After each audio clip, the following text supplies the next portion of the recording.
Sahabat, pernahkah Anda bertanya, mengapa di negeri yang disebut kaya raya, penuh sumber daya, bahkan punya anggaran pendidikan terbesar dalam sejarah, anak-anak kita masih membutuhkan sesuatu yang dinamakan sekolah rakyat? Apakah ini bukti kepedulian negara terhadap yang miskin? Atau justru pengakuan diam-diam bahwa sistem pendidikan nasional selama ini gagal total? Hari ini kita akan menelusuri, membada janji, menguliti realita, dan mengungkap sisi lain dari sekolah rakyat yang baru saja dikunjungi Presiden Prabowo Subianto.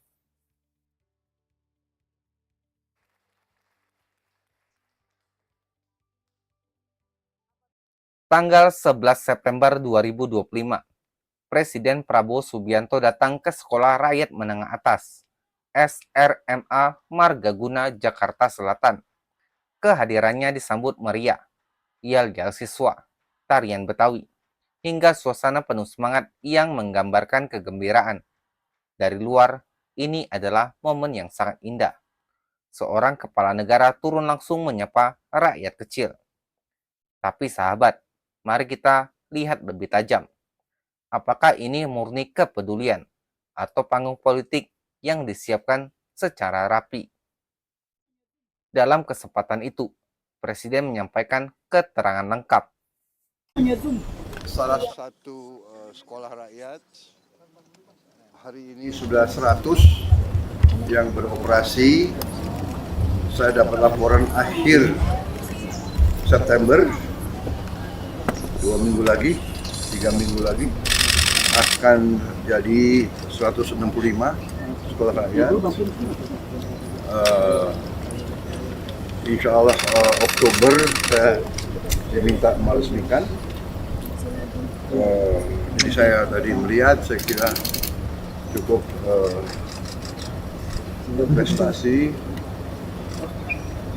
Kementerian Sosial, Kementerian Pendidikan Dasar dan Menengah, para guru, wali asrama, semua pihak yang telah bekerja keras. Saya tidak menduga bisa begini cepat. Tahun depan akan kita tambah 100 lagi ya, 100 lagi, terus setiap tahun 100. Sasaran kita 500 sekolah rakyat di titik-titik kantong-kantong rakyat kita yang paling tertinggal, rakyat kita yang paling ekonominya susah. Kalau istilah statistik, desil 1 dan 2. Tapi saya sedang juga merencanakan untuk desil 2, 3, 4, dan 5. Ini sedang kita rencanakan ya, supaya semua anak-anak kita harus mengalami pendidikan dengan fasilitas yang bagus. Kita tidak boleh ketinggalan dengan bangsa lain. Itu cita-cita kita. Insya Allah kita akan sampai ke situ. Tapi alhamdulillah sekolah rakyat, jadi anak-anak yang putus sekolah bisa sekolah, anak-anak yang tadinya mungkin merasa rendah diri karena orang tuanya sangat susah hidupnya, kita tarik keluar, kita beri lingkungan yang sebaik-baiknya supaya dia percaya diri dan dia dapat pendidikan yang terbaik yang bisa kita berikan. Jadi kita tidak mau membiarkan dan berharap ada perbaikan alamiah. Itu tentunya itu harapan kita, tapi kalau bisa kita, kalau perlu kita intervensi, kita bantu. Saya kira itu dari saya. Sekilas semua kata-kata ini terdengar mulia. Tapi justru disinilah kritik tajam harus diajukan. Mengapa dengan anggaran pendidikan 708 triliun rupiah tahun 2025, kita masih bicara soal sekolah alternatif semacam ini? Bukankah sudah ada ribuan sekolah negeri dengan sistem yang seharusnya menjamin pendidikan gratis dan berkualitas untuk semua anak? Dengan kata lain, keberadaan sekolah rakyat adalah pengakuan bahwa sistem yang ada gagal total menjangkau anak-anak termiskin.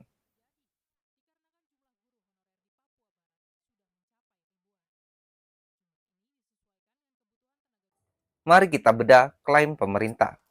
Saat ini sudah ada 100 sekolah rakyat yang beroperasi. Target akhir September, 165 sekolah. Tahun depan ditambah lagi 100 dan terus bertambah hingga 500 sekolah di seluruh Indonesia. Fakta resminya, 15.895 siswa diproyeksikan akan tertampung, didukung oleh 2.407 guru dan 4.442 tenaga pendidik, menyasar keluarga termiskin desa 1 dan 2. Angka ini tampak besar, sampai kita bandingkan dengan realita.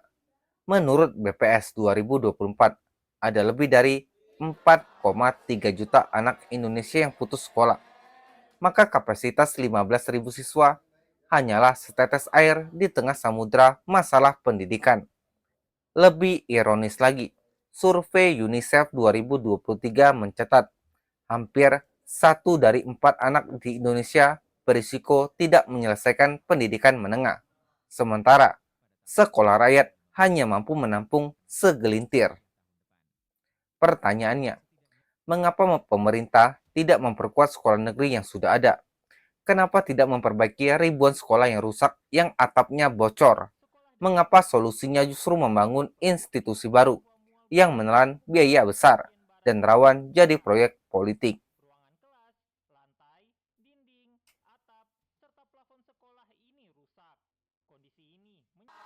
Konsep sekolah rakyat digadang sebagai miniatur pengentasan kemiskinan terpadu.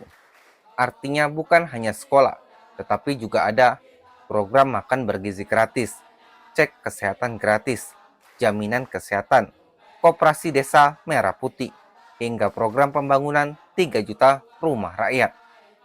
Sekelas ini terdengar revolusioner, tapi sahabat, mari kita kritisi. Pola semacam ini, menggabungkan banyak program dalam satu wadah, sudah sering terjadi, dan seringkali justru melahirkan proyek raksasa yang syarat kepentingan politik dan ekonomi. Kita tentu masih ingat program BLT dulu penuh penyimpangan, program Raskin kerap salah sasaran, kartu Indonesia Pintar banyak bocor, bahkan program bansos di era pandemi yang nilainya triliunan berakhir dengan kasus korupsi besar. Lalu apa jaminannya? Sekolah rakyat tidak bernasib sama. Tanpa pengawasan ketat, ia bisa berubah menjadi ladang proyek. Dengan rakyat miskin, lagi-lagi hanya jadi objek pencitraan.